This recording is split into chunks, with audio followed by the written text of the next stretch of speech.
Hello, everyone out there in the U.S., particularly, but also in Israel and Palestine and throughout our big global community here.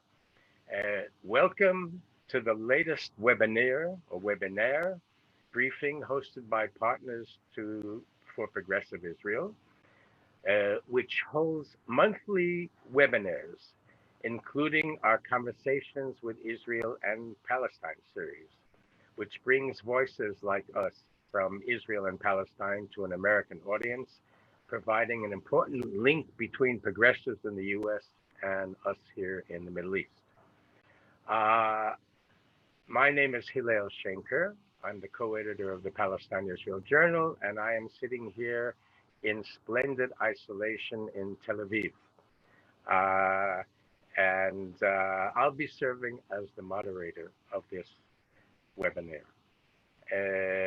Let me note first that Partners for Progressive Israel is an American not-for-profit 501c3 organization dedicated to the achievement of a durable and just peace between Israel and its neighbors, and believes in the need to ensure civil rights, equality, and social justice for all Israel's inhabitants. Partners seeks to deepen Americans, and especially American Jews' understanding of Israel's complexities in order to enhance their ability to advocate for a progressive Israeli future. And now it's time to introduce the other person who you see. That's Bradley Burston, who is going to be our speaker today. And let me say, by the way, that although people assume that we all know each other, this is the first time that I have ever met Bradley. So you can see what Corona does. It brings people together.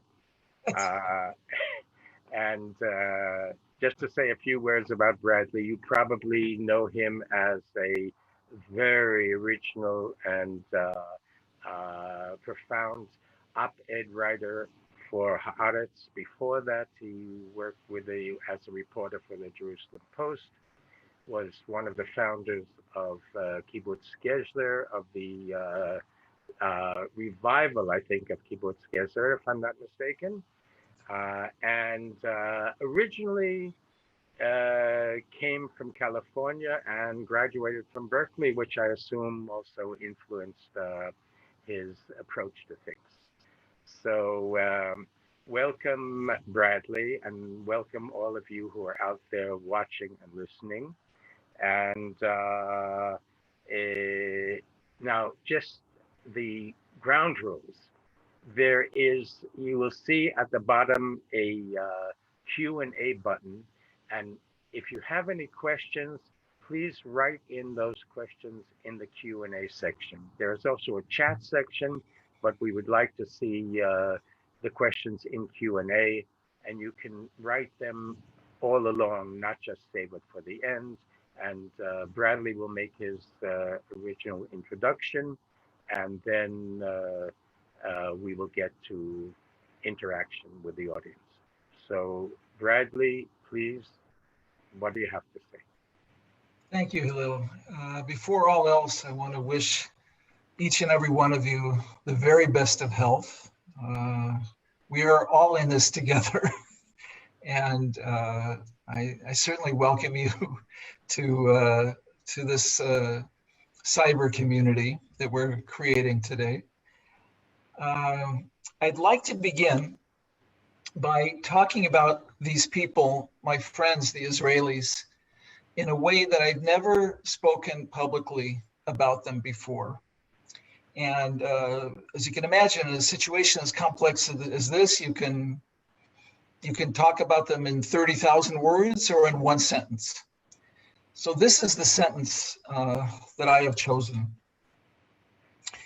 Israelis don't expect anything anymore. There was a time, and that may seem like kind of a matter-of-fact statement, but I think it's one of the saddest things that I could possibly tell you about what goes on here. Because the state of Israel, the Holy Land, this is the object of expectations and hopes like nowhere else. And the fact is, it was the hope and expectation of people for thousands of years that created the state of Israel. Well, they're not expecting anything anymore. If they once expected a social democracy, you can forget that. If they once had an excellent healthcare system and expected that that would continue, that's gone too. The expectations of the right even have become modified and distorted. And in fact, a lot of their hopes have been dashed. They were hoping that Israelis would fall over themselves in love with settlements and therefore support settlements and therefore support Greater Israel and support even expelling Palestinians if necessary. That's not going to happen.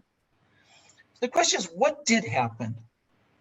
And the answer is, at least for the last period of time, say 10 years, a little longer than that, Bibi happened. And, you know, if once the saying was hope for the best and expect the worst, what Bibi's telling you is pretend you're the best and expect nothing. And that's what he's giving everybody. And that's what we've learned to take. And that tremendous universal lack of expectations is this malaise that everybody felt before Corona. And now you see it being played out in the tremendous amount of apathy that there is to the disarray of the government, the maladministration of one of the most important crises in the history of the state, one of the most dramatic crises in the world. They just let it go. The health minister violates his own rules. That's okay. He violates his own rules and contracts Corona as a result. Okay, why not? The health minister's got no accountability. And the fact is that the person who's in charge of everything here, Bibi, also is never held accountable for anything, including indictments for bribery and other serious crimes. So I wanted to introduce things like that because we spoke before this session about the idea about talking a little bit about what it's like in Israel today. And I was thinking about that today. And one of the things that struck me and that crossed my mind was the first line of the book of Lamentations, which we read on Tisha B'Av in mourning for past disasters that befell the Jewish people. And the first line is, of course, you know, Eicha, the book of Lamentations. It's, you know, how deserted, how isolated, how locked down is the city that was once so full of people. It begins like that. I urge you to read sometime the first chapter because some of the lines are brilliant about Israel today, and one of them is speaking about the city, which is basically about Israel in general. Her foes have become her masters. And I think that's another way of looking at Israel in a sad way. It's where we are today.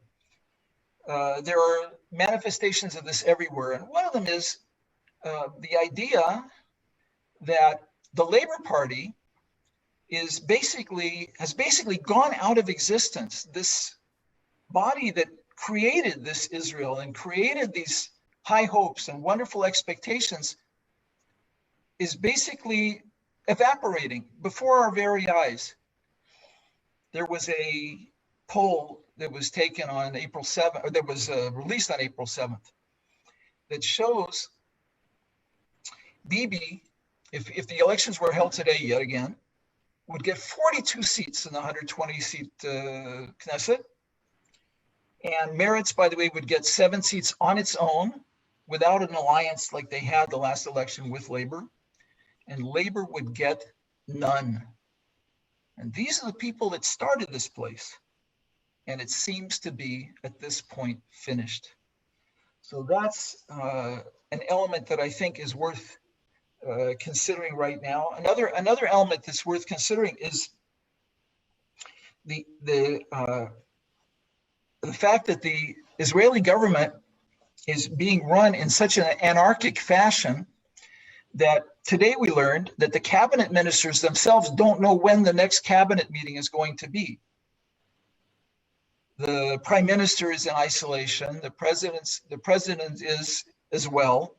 The health minister is ill with coronavirus, and we're listening to the news from minute to minute to find out what might happen with the government, and also the restrictions that are incumbent on us, trying to keep ourselves healthy and other people healthy. They're being negotiated. They're a matter of negotiation. They're not a question of what is better for Israel. The question is what is better politically for Bibi, because it comes down to how do we keep Bibi out of jail? How does an entire country come together to keep Bibi out of jail? That's been the case now for more than a year. It may actually take the rest of this year to work this thing out. I think we may be talking a little later about the various options that the government has and Bibi has to move forward. Can we get a government out of all of this? But I think I should mention just to begin with that you have a situation in which no one really knows what Bibi has in mind, including the people in his own party. He's not telling. It may be that he enjoyed this period of isolation after he was exposed to coronavirus because he didn't have to tell people what he had in mind, except for bombastic evening declarations that start to look a little bit like Trump, that talk about how great he is and how great Putin thinks he is and how much Putin thinks he needs a unity government, which he needed apparently until he didn't, because he's been pulling the strings on Benny Gantz, his main opponent, for weeks, to the point where Benny Gantz has now been neutralized. The polls look good for him. He may just say, okay, let's go to a fourth election and see what happens. That's one of the options. Another option is that in the next 3 weeks, Benny Gantz, who is the Speaker of the Knesset for the time being, could actually help foster legislation which would make it illegal for Bibi to run again. That's another one of the options. Another option is Bibi bribes a couple opposition members of Knesset to come over to his side, and he comes up with a narrow government and stays prime minister. Another option is the Bibi paranoia option, which goes like this. Bibi is worried that if he actually forms a government with Gantz, as he said he wanted to, as soon as he does, the High Court of Justice will meet and decide that it's illegal for a prime minister to serve as prime minister while he's under indictment, in which case he would have to step down and Gantz would become prime minister. And the amazing thing about this, the almost magical thing about all this, is that no one in the country at all, probably including Bibi, knows which way it's going to go. There is one deadline tonight, which comes out at about 5 p.m. Eastern time, which is one of these kind of interim deadlines, which means that the Knesset has a free-for-all 3 weeks to decide if somebody can come up with a government of 61 seats. It's unlikely to happen. It could. We'll see how it goes. We'll see how the polls go. Bibi will be watching carefully, and it's possible that we will be headed for an election in September, which could take 5 to 7 days, because if you have the elections all at once, you'll have too many people massing at the polling places and therefore risking infection from other voters. So we'll see how it goes. We don't know. No one knows. And in a way, it's a kind of very, the only real democracy going on here is that nobody knows how things work. So nobody's any better than anyone else at trying to figure it out. Hillel, do we have do we have some questions? We have a few questions, and I want to remind people to also write in additional questions in the Q&A. But I will start also with the fact that you said Labour Party has more or less disappeared. You talked about Bibi. Now, what about Gantz? Do you have any sense of what he stands for? I think, and I'm going to try to be charitable, I think that Benny Gantz is a very old school Israeli who is an authentic centrist, and also who served in the army for many, many years, 36 years, I believe. And the mindset that he has, I believe, is that you can play on his sympathy to say, look, this country cannot stand a fourth election. It's on its knees already because of 3 elections and coronavirus. If you don't go, if Bibi, so you can imagine Bibi working on Gantz and saying, look, we have to do this. You have to agree to a unity government for the sake of Israel. It doesn't matter if that means that people will hate you for it and believe that you've betrayed them and that you betrayed your own promises during the election campaign. It doesn't matter. What matters, when Gantz campaigned on a platform of Israel before all else, which was his campaign slogan, I believe that was truly reflective of what he wanted. And unfortunately, Bibi is such a cynical political animal that he was able to convince Gantz to go back on all his promises, to break up his own party for the sake of the goal, which was preventing a fourth election. That was enough, I believe, for Gantz to say yes. The terms of this thing are insane. One of the terms that they negotiated, that they tried to negotiate for unity government, was that after a year and a half of Bibi being prime minister, so that he could be prime minister while he was on trial, then Gantz would become prime minister, but Bibi would be able to stay in the prime minister's residence in Balfour, and therefore also his son could stay there, and also his wife could stay there. These are, it's insanity, it's madness. But there was always this sword of Damocles, this idea that the fourth election is so unthinkable and could be so destructive to Israel. Aside from being expensive, it could be destructive in many other ways. It was time to cut it and come up with a government, no matter what it was, no matter what it would do to Benny Gantz's reputation. His reputation is not what it was before this. He was considered pretty much a man of principle. He may not have been a man of very strong ideology in some direction, but he was certainly considered a man of principle. But I think that Bibi, because of his essential cynicism, because of Bibi's essential cynicism, was able to bend Gantz to his will by saying, look, this is the only way we're going to avoid a fourth election, and that has to be the paramount consideration. But then it turned out, and I think Gantz, it dawned on Gantz finally that the Likud was coming up with, and the right wing in general was coming up with additional conditions.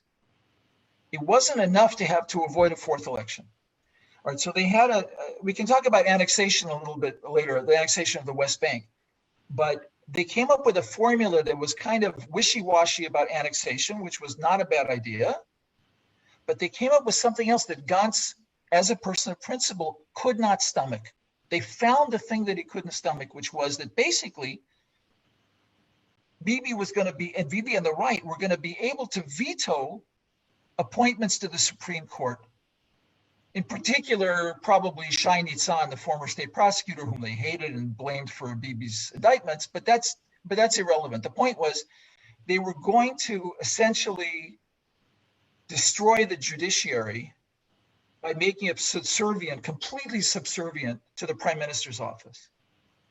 And that was something that even Gantz couldn't stomach at the risk of a fourth election. And I think that says good things about Gantz. I was pretty horrified at the news that Gantz had decided to go into the government or to try to form a unity government. I was further horrified that Amir Peretz of the Labor Party was planning to do the same thing, whatever they were being offered. But whatever they were being offered, I think, was not what Benny Gantz. It's not as though every person has his price and Benny Gantz was going to be bought off by being prime minister. I don't believe that was it. I believe that what happened with Gantz was that Bibi said, we're going to have a fourth election unless you agree. And it still remains to be seen how Gantz is going to be seen by history.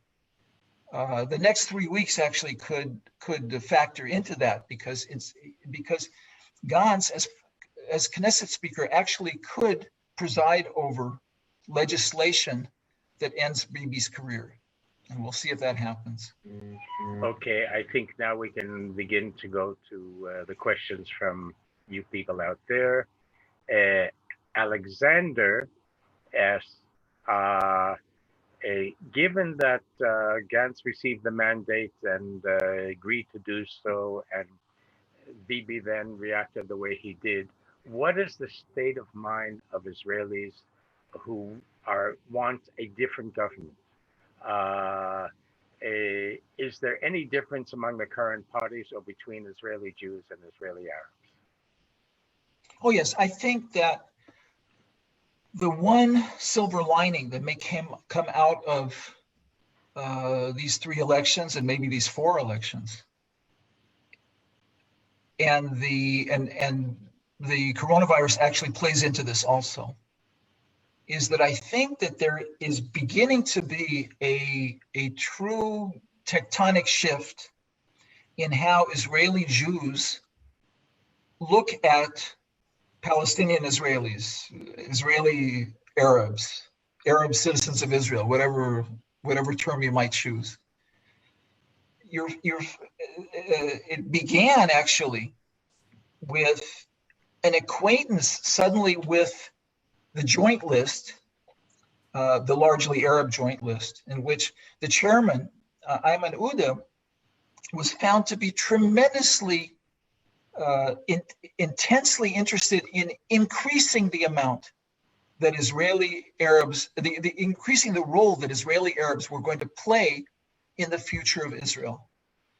And at first, the Likud people, the people on the right in general, thought, no, this is absolutely terrible. And certainly this is an extension of the nation state law.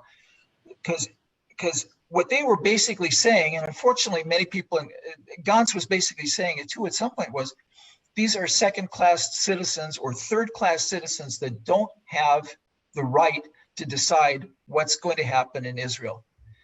But I think that there's been a shift through these elections where they've gotten to know people like Ayman Uda. You also people like Ahmed Tibi, who was considered to be satanic by the Likud, and a Yasser Arafat flunky. They've gotten to know the extent to which these people are contributing members of Israeli society who want to increase the amount to which they can contribute. Ayman Uda talked about that he wanted to be the leader of the opposition, which would have gained him entree, first of all, to the corridors of power, and also to be able to have a voice in an opposition to the mainstream of Israeli politics coming from the right. Ahmed Tibi wrote a little while ago. He wrote a tweet that was taken from the Passover Haggadah, and it was tremendous. It showed tremendous knowledge about Israel, about Jews, and a spirit of cooperation. That spirit of cooperation seems to be, to me, to be only growing, and certainly the virus and the recognition that a large percentage of Israel's nurses and doctors are Israeli Arabs. Israeli Arabs are saving their lives. Bibi went on and on and on and on, talking about Arabs as being supporters of terrorism. That was his basically his campaign platform for the third election was Arabs, Arabs, Arabs, as opposed to Iran, Iran, Iran. And now it's going to be virus, virus, virus. But the fact is that people see right now that Arabs are saving their lives day after day as ambulance rescue workers, as nurses, doctors, as respiratory therapists at all levels of hospital life. And that changes the equation tremendously. It changes the idea that well, we have this enemy, and there's this fifth column, and a fifth of Israelis are a fifth column, the Israeli Arabs. No, that's not true. What it turns out is the opposite. The real danger for the right is that Israeli Arabs really want more participation, more normalization, and a bigger role in how things happen here. And you see it, for example, in Yair Lapid's new video, kind of a campaign video for the fourth election that hasn't happened yet, where it shows, to begin with, pictures of war. It shows pictures of the Gulf War, where Israelis are wearing a gas mask and rockets coming in, and the Iron Domes firing against defending against the rockets. And what Yair Lapid is saying in this video is, we're all in this together. Israelis get through crises by working together and coming together. And he says, now we're coming together. And one of the first things that he says about who these Israelis are, he says, Arabs and Jews. And that shows, I think, a tremendous shift. Lapid was as guilty as anyone of running a racially tinged, I mean, it's a bad word to use, I don't know, ethnically tinged, an anti-Arab campaign, which had to do with bigotry, and it had to do with portraying Arabs as people who were ruled out as partners for a government. I think what's going to happen now is, first of all, Meretz is going to have to make sure that its list, along with having good representation of women, is going to have a solid representation of Israeli Arabs on its list in realistic places. And I think that there's going to be a sense among many people on the center left and the left that the joint list is going to be a realistic voting possibility for them. It's a large group, and it is, the larger it gets, the more essentially moderate it gets, the more its views and its policy directions are socially oriented and less oriented toward making like declarative statements, supporting an end to the occupation. I don't think they're going to give up supporting an end to the occupation. I don't think they should, but they are broadening their appeal both to the Arab population and to the Jewish population by talking about social issues and building bridges, something that they haven't done for many years, but they're starting to do it now. And I think that's going to have an effect on other parties as well.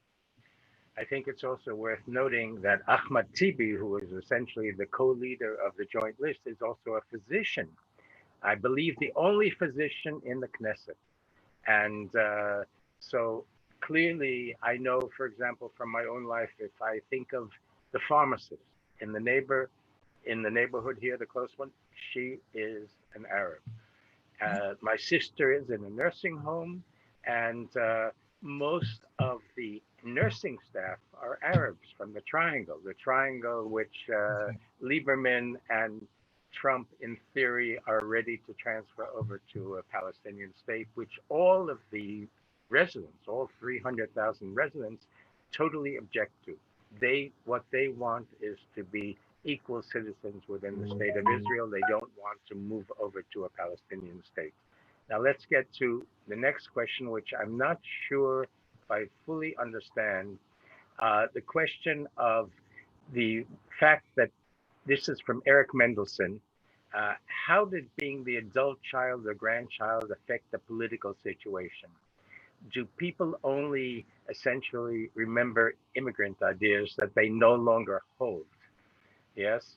How would you, in other words, are things just passed on from generation to generation of how people view things? Right. I think in Israeli terms, all right, I think what you have to see in Israel is a kind of natural progression of revolutions. I mean, Israel is like instead of 12 tribes, there's basically 12 revolutions going on at the same time. And what you see in the case of the Likud, for example, is a revolution which, I mean, what happens typically with revolutions, I think, is that they begin to run their course after several generations. If you look at the Likud as opposed to the Labor Party was in charge for a long, long, long time, even before the establishment of the state.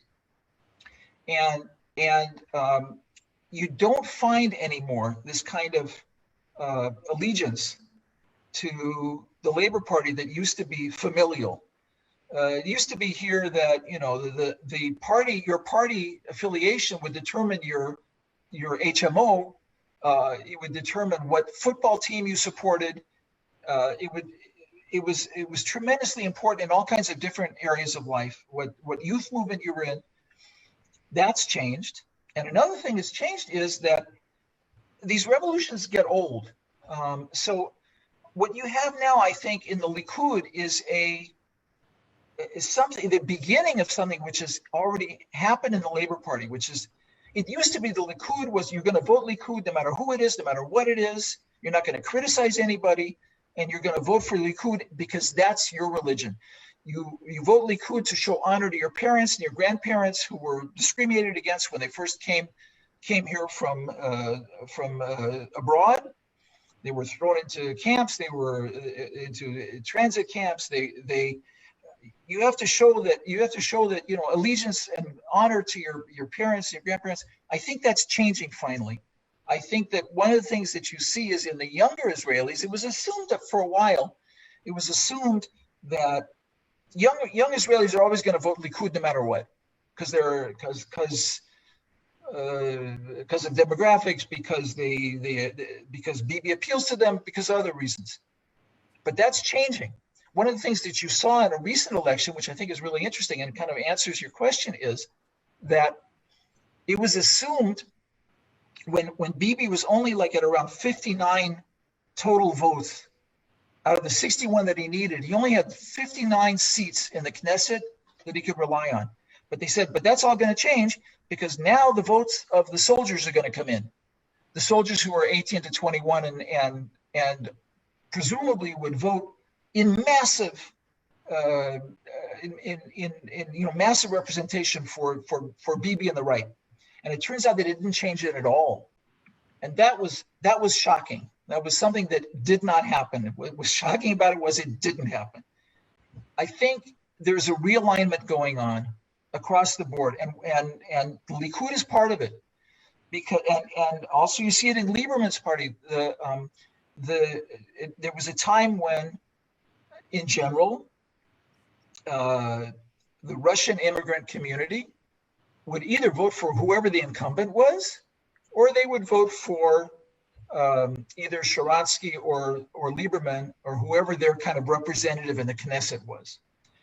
And that's not happening anymore either. You can't make these assumptions anymore. I think that's healthy. all in all. And I think, and also in the settler community, there's restiveness. The settler revolution is getting old too. And finally, even the Haredi community, which everybody assumed was lockstep and tremendously disciplined, even there, the young people are showing a certain measure of political independence. And if they weren't showing it so much until now, from now on, it's going to be really apparent, because they now realize they have no leadership. Their leadership will let them die. That's basically what happened here. The leadership at the beginning of the virus, some of the, not all of them, and actually most of the ultra-Orthodox leaders said go with the government. But the fact is that there was a very strong lobbying group within the ultra-Orthodox, and especially in the Council of Torah Sages, that was saying no. What we have to do is go on and pray as we always prayed, and congregate as we always congregate, and celebrate holidays as we always celebrate. And the amount of pressure that had to be brought to bear on some of these rabbanim in order to get them to just abide by the same Ministry of Health that was being run by ultra-Orthodox was tremendous. And I think that many people in the ultra-Orthodox community among the young are dismayed by this, understandably, and rightfully so. And I think there's going to be some kind of political realignment even among the ultra-Orthodox, which is a dangerous thing for Bibi, for sure. Yeah, I would add that I definitely think that one of the major outcomes of when we go past Corona will be a serious possibility of reformation, of transformation within the ultra-Orthodox community, particularly coming from the younger generation. And now we have two questions which are connected to the electoral system. One is, let me see exactly who this is from, Richard Hyman. Has there been any discussion of changing the electoral system? And the other question from Mary Sue Schottenfels is there any chance that voting by mail would enable there to be a more progressive outcome? Okay, so as for the first question, there was some discussion of going back to a system that we had some time ago in the 80s and 90s, where you voted separately for the prime minister and for a party. I mean, it doesn't seem to be going anywhere, but there was some discussion. But I think it's fair to say that it's so difficult to change the electoral system that unless it becomes like more authoritarian and Bibi decides that this will, be to his advantage, that's not going to happen. Unfortunately, this is a terrible system. I mean, it really is. The Electoral College is as bad as it gets, but so is this. And a person can be elected with basically 23% of the vote. It's not a good system. But because the people who are in charge want to stay in charge, chances are the system's not going to change. Voting by mail is probably not going to happen if there's a fourth election and there's still a problem with Corona, which there may well be. Probably what's going to happen is a situation where people will vote according to their last names. Aleph to Gimel will vote one day, and Gimel to Vav will vote the next day according to their last names, just so there aren't that many people voting. It could go on for a week, the vote. And I think voting by mail is not in the cards. On the other hand, unfortunately, the government has found all kinds of ways to suppress voting. Bibi's become an artist at it.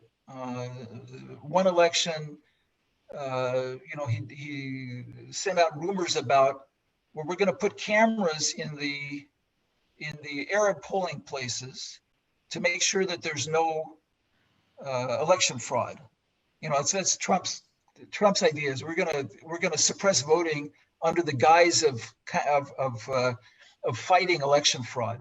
And of course, the reason that no one would want that to happen, and the reason that was worked toward voter suppression was that, understandably, Arab citizens of Israel do not want more surveillance, and all they want to know, and the last thing they need is more cameras, more surveillance, and more monitoring of their basic rights as citizens. So I don't see that there. And also, by the way, there was an idea years ago of having absentee ballots, from Israelis living abroad, but there again, I think that there's it's simply not going to happen. I mean, it's a long discussion, but it never goes anywhere. Okay, the next question is from Howard Sumka. Hi, Howard. Wait, I just lost it. Where is it? Okay. Apparently at 12 midnight, Gantz will lose the mandate unless some miraculous thing happens between now and 12 midnight. Is he out of the game? And is it at all possible that the Knesset will produce someone else, perhaps other than Bibi, who would be able to put together 61 seats? Yeah, and the way it could happen is that because Rivlin has been waiting, I think, to do this to Bibi for a long time, to deny him the mandate, which he has done. In the next 3 weeks, it's going to be difficult because of holidays and various other things, but in theory, the Knesset could enact legislation which forbids Bibi from running because he's under indictment and on trial. And one of the consequences of that could be, if it actually happens, is, for example, that the Likud could come up with someone else. Bibi will fight this thing in the court, so chances are there's not enough time to actually have this happen. But it's really important to remember that all three of the past elections happened because Bibi refused to allow someone else in the Likud to be in charge of the Likud. He had to be prime minister. Because if in any one of the last three elections, and certainly in the next one, if at any time he had said, I'm stepping down in favor of someone else in the Likud, Lieberman would have stepped in and said, okay, let's go. That's it. There's a government. 65 votes, you're in business. But Bibi refused, and we had to go through all these election shenanigans for him. And now we're doing it again. It's unclear. The whole question is Bibi going to be prime minister under indictment? And it's also true that the High Court could step in and say Bibi can't do it. And if the High Court steps in and says Bibi can't do it, he'll fight it and fight it and fight it and delay and delay and delay. But that could be the way that somebody else becomes prime minister. It could be Gantz, it could be someone else. It would be a great thing for anyone else at this point to be prime minister. Now we have three related questions about the political situation. Why, from David Dormant, why should Meretz by itself do better than the Democratic Union when that was tried in the second round? Then from David Abraham, perhaps given that Meretz is shrinking relatively, it's time to advance an Israeli People's Party consisting of 2/3 of the joint list plus Meretz. And that's, okay, those are the ones that really go together. Yes, Lawrence Jaffrey also. Labor has imploded and Meretz is tiny. Should the United List be the center of the joint list? In other words, be the center of the future opposition. Okay. Well, let me start with the last one. I think what we've seen, unfortunately, in the last election is the extent to which ego can get in the way of what should be. And it's really true that that the Democratic Union and the coalitions that were made on the center right, on the center left, were suicidal. And now they look even worse. Amir Peretz, the head of the Labor Party, made an alliance with Orly Levy Abakassis, which was like introducing a bomb into the party. The idea that she said repeatedly during the election campaign that she would never agree to sit in a government with a prime minister under indictment. And then as soon as there was a chance that there would be such a government that there would be a center-left led government, she jumped ship, and she basically decamped to the other side. And the feeling of betrayal was tremendous. I think that it's also true that Benny Gantz caused a feeling of betrayal and absolute distress on the left. I think there will be regrouping, but there is a place for Meretz, I think, to be Meretz. The polls show that they will do better by far, twice as good, in fact, by running as Meretz than as running as one of these kind of amalgam parties, which turns out to be worse than nothing. In fact, much worse than nothing. Because if you essentially voted for Meretz and wound up with people defecting to Bibi, that's a terrible thing to think about. And it's something that wouldn't happen if Meretz were running alone. I think, again, there has to be more Arab-Jewish cooperation within Meretz, and I think that there will be. I think that the joint list, because it's already a basically barely wieldy party composed of four groups, which are somewhat, ideologically at odds with one another as it is. It probably doesn't pay to expand the joint list. It probably pays to have more coherent parties on the left. Meretz should be a coherent party.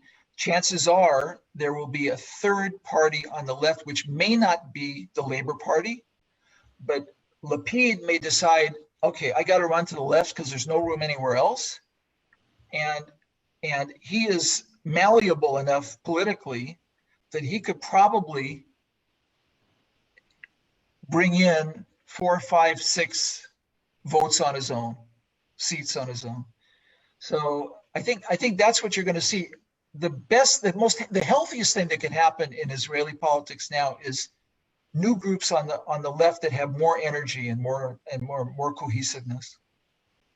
Okay, now I'll read out the comment question from Dr. Ayala Emet, who says, "Thank you, as it is hard to hear these terrible news of the death of labor, and bailing is the support Bibi still enjoys." I don't understand. Bailing, okay. What does it tell us about the turn of Israel from its foundations to a destruction of its democracy? In other words, is Israel's democracy in serious danger of collapsing? I think it is. I think that we're now at a true hinge point where, and in fact, we've been there for several years. The hinge point actually happened a couple of years ago when the nation state law, which was something that they kind of waved around and said, well, we should have this nation state law, and they didn't really go after it. When they actually decided to go after the nation state law and demote Arabs and demote Arabic as a official language, that was the signal that Israeli democracy was unrecognizable already. And the real question now is the extent to which the tail of the government, which is the settlement movement, can wag the dog, because the settlement movement provides all of the fuel for the anti-democratic forces within the Likud. That is, and on the right. The ultra-Orthodox are not at root interested in destroying democracy. They're at root interested in feathering their own nest and making sure that their yeshivas function correctly. And to some extent also that Israel is something of a theocracy. But it's the settlement movement that wants to destroy the judiciary, that wants to change the curriculum of schools, that wants to, and some people on the right, on the religious right in Yamina, some of them even believe that there ought to be down the line a royal house, the restoration of the royal house, because part of the idea of the Temple Mount and the adoration of the temple cult is the idea that you could go back and have a king here. It's one of these, outlier views, but unfortunately it dovetails very well with the idea that if you dismantle democracy in stages, what you wind up with is something that looks like a royal house. In fact, we now have something that looks like a royal house, unfortunately. There's a follow-up question here about, is Israel going in the way of Turkey and Hungary in terms of autocratic power? And would Netanyahu upend the Supreme Court if he had the possibility to do that? Yes, he would. It's not clear that he can do it yet, but he would. And he would do it if only to keep himself out of jail. And there is a true autocrat, because basically he is willing to dismantle anything in the government which will help him stay in office and therefore out of jail. And I know that sounds simplistic, but unfortunately it's also true. Now, there's a question about someone we haven't mentioned until now, and that's President Rivlin. Bruce Rosen asked, how does his humanism fit into all of this? What do most of Israelis think about him? I think they respect his humanism in general. A lot of people in the Likud don't like it, but it's a question of personal taste and to some extent loyalty. I think Israelis in general have tremendous respect for President Rivlin, and even those on the left who don't agree with his ideological stance, because they see him as someone who truly values humanity as, human beings as human beings. That's the root of what he says. For example, he is a person who believes in Greater Israel. He was a person who believes in keeping the West Bank and these places. But he, as opposed to Bibi, says, you have to give the people there the vote. And that's something which is such a radical idea. It's such a basic idea, but it's such a radical idea to give the Palestinians the vote. But only somebody who values human beings as equals is going to come up with that ideology. And I think people do across the board. People really see Rivlin as a treasure. Now, one area we haven't touched upon, there's a question from Jean and Shirley Rosenfeld. Could you comment on the impact of COVID-19 on the economic situation in Israel and how this might affect Bibi and the Likud? All right, so the government has been tied up in knots in a battle over whether to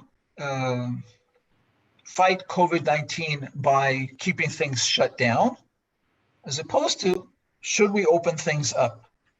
It's a battle that's going on in every country at the same time.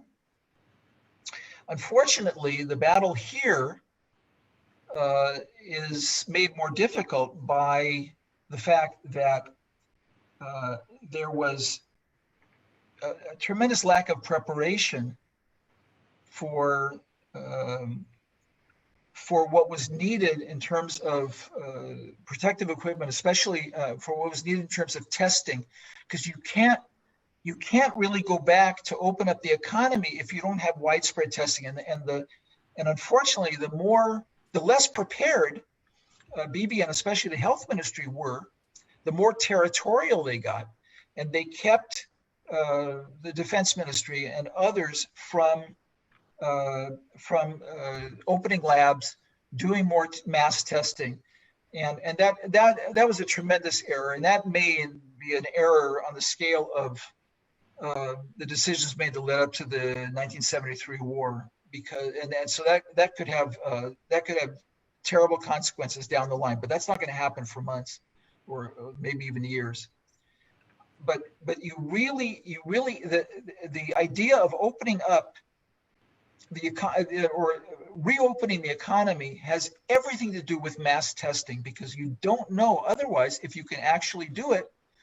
If you make a mistake, if you're dancing in the dark and you don't have any information on how many people are actually sick and how many people are actually have antibodies, who are actually immune and can go back to work, which we don't have that kind of data, then you can't make a responsible decision about sending people back out into the workplace or into schools and kindergartens, because you risk having a much larger relapse and a much larger collapse of the economy than you even have now.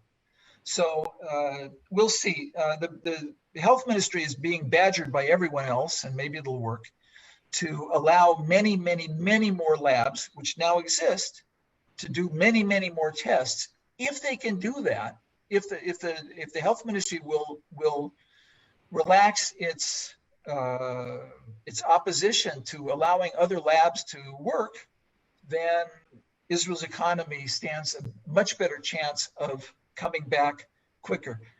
I would imagine that there isn't a country in the world that is not being hit very hard economically by COVID, and certainly in Israel that's true too. But the decisions that are made now are going to be enormously important in terms of going back, getting the economy back, because right now you have the end of an Israeli holiday season where you have Maimuna and other holidays where people could actually violate the regulations and cause a spike in infection. The Ramadan is coming, where it's a very family-oriented, very movement-oriented month, Muslim holy month. This could also cause a huge spike in infection, and so it remains to be seen. We'll know very, very quickly, I think, how the economy is going to go, because it's either going to because COVID is either going to spike again, or if there's at least a modicum of discipline within the population, which is something that's been, I think, surprising to everyone, that there's the population has really, really responded in a kind of un-Israeli way by being disciplined. But I think what we've seen now is that Israelis saw this as a duty in the sense of a military operation. You have to do these things. It's going to keep people alive. It's going to keep your family alive. It's good for old people for everyone to honor these regulations. If this continues, the economy actually will be saved, and it'll get out of here. But if chaos reigns and people relax their vigilance about this, we could be in real trouble. Okay, unfortunately, we're running out of time, so we'll take one last question before closing remarks, and that's from Yecheskel Landau. And he asked you, Bradley, if you said you would talk about the possibility of annexation of some or all of the West Bank. Is that becoming acceptable policy? And if that does happen, what would be the response? Would there be civil unrest in Israel by the Palestinians, etc.? Yeah, I think that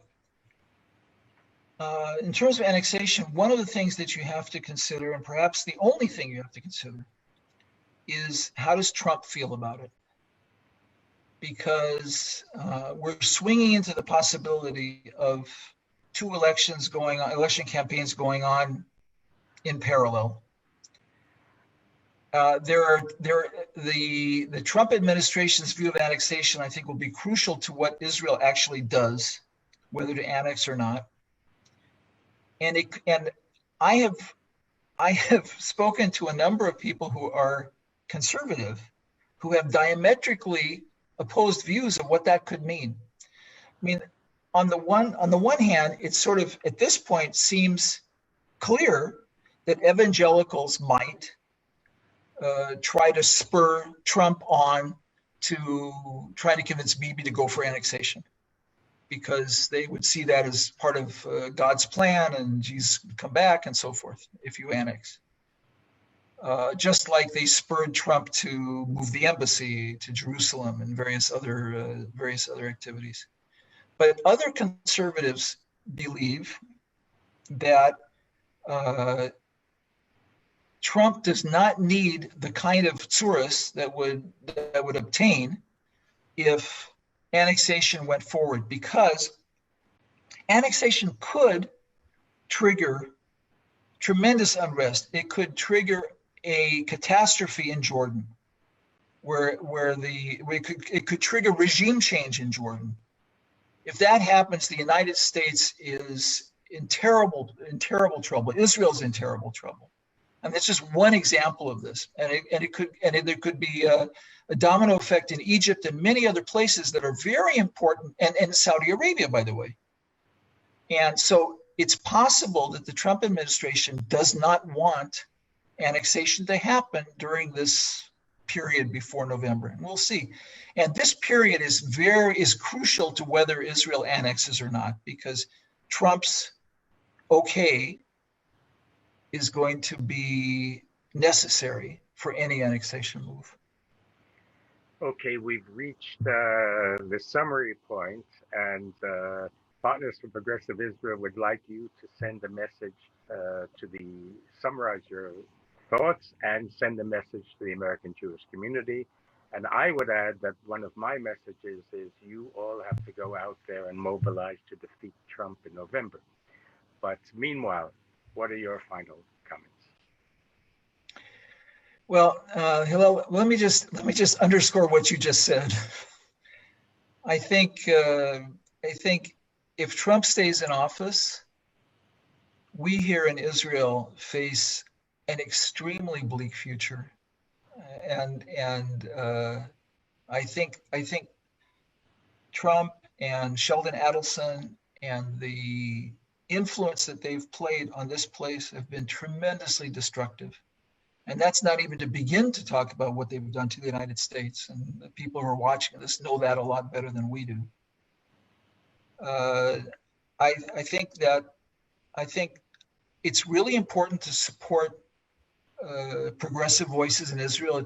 It's so, at this point, I understand it's a heroic act to be able to support anything outside of the United States, and it could seem futile to support progressives in Israel. But I think that if you take the long view, the progressive view of Israel is going to start to swing back into some sort of influence here, because things do change. Things don't only get worse. That's not the way history works.